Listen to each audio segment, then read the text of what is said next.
Հայաստանում ֆրանկոֆոնիայի օրեր են։ Մեր երկիրը լինելով ֆրանկոֆոնիայի միջազգային կազմակերպության անդամ, ամեն տարի հանդես է գալիս տարբեր նախաձեռնություններով։ Ֆրանսիական ֆիլմերի ցուցադրություններ, գրական երեկոներ, համալսարաններում գիտական քննարկումներ, մշակութային ու խոհանոցային փառատոներ։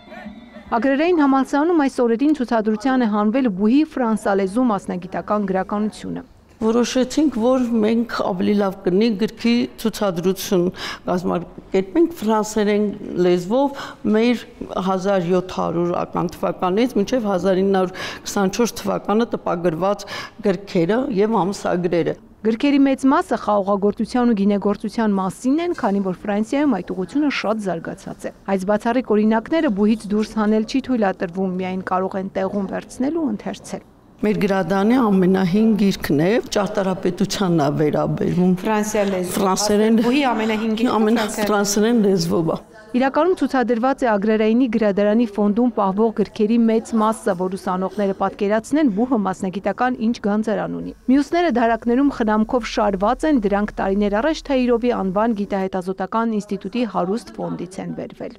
Սա մեր ֆրանսերեն լեզվով գրականության ֆոնդն է, այսպես ասած հնատիպ ֆոնդն է, որը կհետաքրքրի ոչ մասնագետներին նաև, որտեղ մասնագիտական գրականություններ շատ կա։ Ես կառաջարկեի, որ նայեն մեր կատալոգում էլեկտրոնային կարող են փնտրել, տեսնել,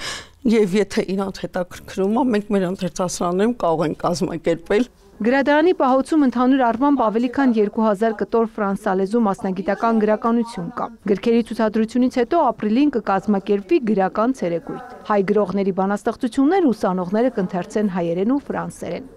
Ծաղկանուշ Միրզոյան, Էդմոնդ Հակոբյան, լուրեր։